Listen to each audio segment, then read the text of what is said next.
warmth in his voice now, even though he didn't look away from the screens. I hope so. She mentioned bringing me in with her, asked if I'd ever consider going private. Now that got his attention. He glanced over, his dark, amber-flecked eyes surprised. Yeah? So? She shrugged. She wasn't going anywhere right now. No plans to make a change, but it's nice to be asked to the dance. He snorted, half smiling before he glanced back at the screen when one of the men started shouting. Move back! Move back! A blast of light covered the screen before it completely blacked out. What's going on? Rowan hobbled over to the panel of screens as the commander shouted into his comms. But Adalyn knew. Oh, she knew, and she was going to be sick. It had been a trap, because that had been an explosion. What the hell is going on? He shouted again. Hold on, pulling up satellite images. Oh. The intel officer went quiet as balls of flames erupted from the side of the mountainous terrain below. Another blast quickly followed, the silence of it deafening. It seemed to magnify the horror, the loss of life, in quiet detail on screen. Her phone buzzed in her pocket, but she ignored it as she stepped forward, everything funneling around her until all she could see was him. Rowan. He swiveled on her, his expression dark. You provided the intel for this op. You sent them into that cave system. They wouldn't be there if not for you. This is on you, he growled before stalking away, slapping the tent door open in his exit. The words punched right into her, even if she didn't blame him. His people had just died right in front of him. He was angry, grieving, and... Oh, God, her phone was buzzing again.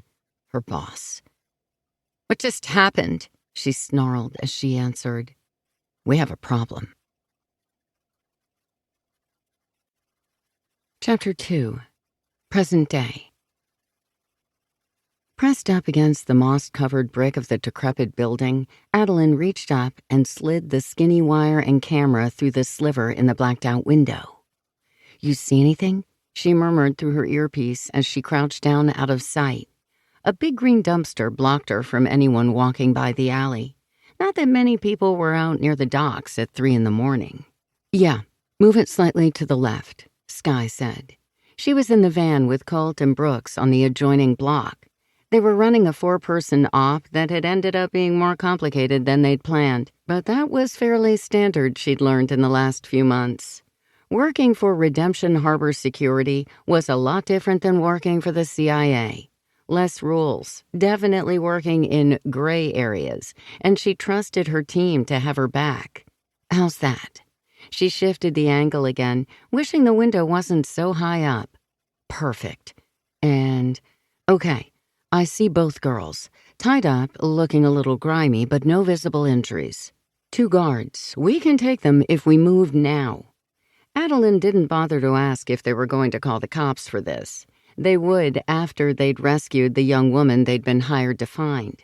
Her parents had assumed she'd run away, but after a deeper look, she'd been taken for ransom, along with a friend. The parents were now talking to the feds, but they were moving too slow, so here her team was. Meet me at the loading area, Skye ordered. Adalyn pulled the camera out, shoved it into her pocket, then hurried down the alley toward the long, unused loading dock. At one time, this had been a warehouse for processing canned seafood, and the scent of it was practically embedded in the brick. Now it was apparently a place to hold victims of professional kidnappers. Well, that little ring was about to get busted up and destroyed. Moving quickly, Adalyn hurried past one of the security cameras they'd taken over remotely. For anyone watching on the feed, they'd see puddles of water scattered throughout and a dumpster so rusted out that it had never been stolen.